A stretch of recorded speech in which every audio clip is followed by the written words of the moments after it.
ഒരു കാട്ടിൽ ഒരു അണ്ണാൻ താമസിച്ചിരുന്നു. ഒരു ദിവസം വിശന്ന് വലഞ്ഞ അണ്ണാൻ കാട്ടിലൂടെ നടക്കുമ്പോൾ അതാ ഒരു ചെടി നിറയെ ബ്ലൂബെറി പഴുത്ത് പാകമായി നിൽക്കുന്നു.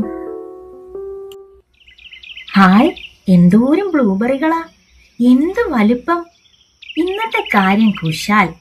ഇത് മുഴുവൻ ഞാൻ തിന്നു.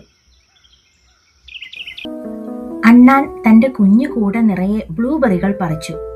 അപ്പോൾ അതാ അവിടേക്കൊരു കുഞ്ഞൻ എലി വന്നു. വിശന്ന് വലഞ്ഞു വന്ന എലി അണ്ണാനോട് കുറച്ച് ബ്ലൂബെറികൾ ചോദിച്ചു. ചങ്ങാതി, എനിക്കും കൂടെ തരാമോ കുറച്ച് ബ്ലൂബെറികൾ? അണ്ണാൻ അതൊട്ടും ഇഷ്ടപ്പെട്ടില്ല. സ്വാർത്ഥനായ അണ്ണാൻ പറഞ്ഞു, ഇല്ല, ഇത് ഞാൻ കഷ്ടപ്പെട്ട് പറിച്ച പഴങ്ങളാ. ഇത് മുഴുവൻ എനിക്ക് തിന്നാനുള്ളതാ. ഒരെണ്ണം പോലും തരില്ല.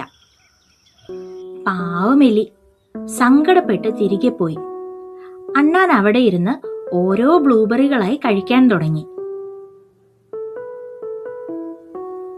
പെട്ടെന്ന് ശക്തിയായി കാറ്റുവീശി.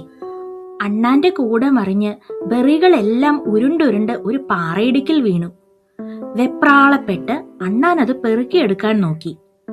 പക്ഷേ അണ്ണാന് ആ പാറയിടുക്കിൽ നിന്ന് ബെറികൾ എടുക്കാൻ കഴിഞ്ഞില്ല. ഇതെല്ലാം കണ്ടുകൊണ്ട് നിന്ന എലി വേഗം തന്നെ അണ്ണാനെ സഹായിക്കാനെത്തി. ബെറികളെല്ലാം പെറുക്കി അണ്ണാന് കൊടുത്തു. അണ്ണാന് ആകെ കുറ്റബോധം തോന്നി. തന്റെ തെറ്റ് മനസ്സിലാക്കിയ അണ്ണാൻ എലിയോട് ക്ഷമ ചോദിച്ചു. എന്നിട്ട് തനിക്ക് കിട്ടിയ ബ്ലൂബെറികളിൽ പകുതി എലിക്ക് കൊടുത്തു. എന്നിട്ട് എലിയെ കെട്ടിപ്പിടിച്ച് അണ്ണാൻ നന്ദി പറഞ്ഞു. ഗുണപാഠം: നമുക്കുള്ളത് മറ്റുള്ളവരുമായി പങ്കുവെക്കുമ്പോഴാണ് നല്ല കൂട്ടുകാരെ കിട്ടുന്നത്.